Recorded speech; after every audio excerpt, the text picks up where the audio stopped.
Саламатсыздар ма? Бүгін ұялы телефоннан қалай банбанерка жасау үлгілерін көрсететін боламын. PicsArt бағдарламасымен көрсетілгендей банбанерка жасайтын боламыз.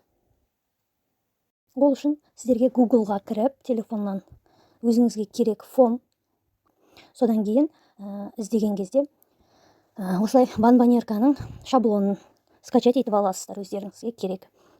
Скачать шаблон банбанерка PNG форматта біне. Содан кейін керегі мынандай қыз бала осындай суреті қажет болады. Тағы да қосам десеңіздер, осындай рамкілер скачать етіп алсаңыздар болады. Кейін Play Marketке кіріп, PicsArt деген бағдарламаны жазып аласыздар. Кейін жазып алғаннан кейін осы программамен жұмыс істейміз. Кіргеннен кейін ортасында қызыл плюс тұр, яғни создать басасыздар. Үстінде фотография дегенде все фото деп таңдаймыз. Кейін үсті жағында недавний де стрелканы басып, менде банбанерка деген папкаде сохранить етілген, соны басып, бірінші ақ фон таңдап аламын. Ол ақ фонды да Google-дан скачать етіп алсаңыздар болады. Кейін астында жылжытсаңыздар, добавить фото деген бар. Сол добавить фотоға кіресіздер, жаңағы папкалеріңізді ашып, ішінен өзіңізге қажет жұмыс істеуге фонды таңдап аласыздар. Сол фонды осы бетке үйлестіріп, үлкейтесіздер. Осы фонның үстіне тағы да добавить фото деп, жаңағы көшіріп алған шаблонның үлгісін осында қоямыз.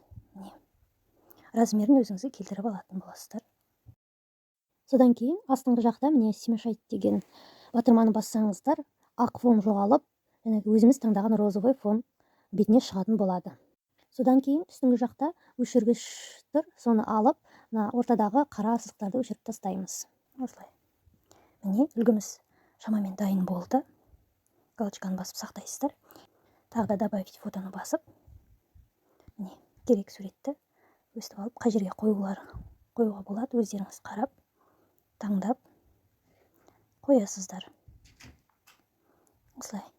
Екінші жаққа да қою керек болса, үстіңгі жақта бассаңыздар, копия деген шығады. Сол копияны аласыздар. Тура сондайдың екіншісін шығарып береді. Екінші жақ маңдайына қоясыздар. Енді бізге рамка қою керек. Ол жерде біз жазуымыз керек. Осы рамканы таңдаймыз. Содан кейін размерін бәрін қарап, қоятын жерлеріңізге осылай қойып аласыздар. Кішкене мынаның прозрачныйын азайтам, қатты анық болмас үшін.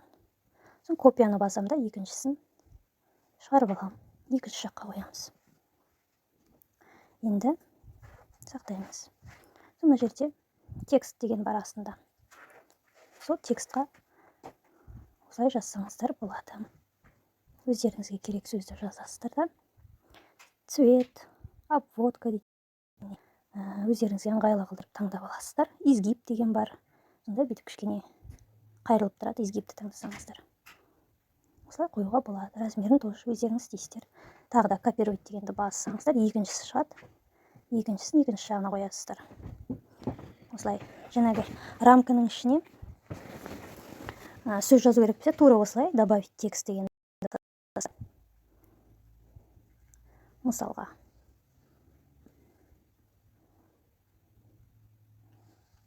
Текстін жазып, егер мына сөздеріңіз ұзақ болып бір жерге симаса, бүйтіп жақындатып алсаңыздар болады, екі қатар қалдырып. Үлкейтіп, кішірейтіп дегендей. Осыны апарып осы жерге қоясыздар. Жаңағыдей ең алғашқы істегендеріңізде цвет, тень дегендерін алып, изгиб істесеңіздер де болады бұл жерге. Көрінбейді десеңіздер, кішкене үлкейтіп осылай қоясыздар. Екінші жаққа жазу үшін үсті жақтағы копия дегенді бассаңыздар, жаңа айтып кеткенімдей екіншісі шығады. Күнін жазсаңыздар болады, әркім әртүрлі. Осымен дайын болды. Ары қарай стрелканы басып, өздеріңізге сақтап алсаңыздар болады. Сохранить. Қазір сіздерге галереядан көрсетемін. Осымен банбанеркамыз дайын болды. Енді келесі видеода қалай ары қарай кесіп, құрастыру жолдарын көрсететін боламын. Пікірлеріңіз немесе сұрақтарыңыз болса, видеоның астына қалдырыңыздар. Рахмет.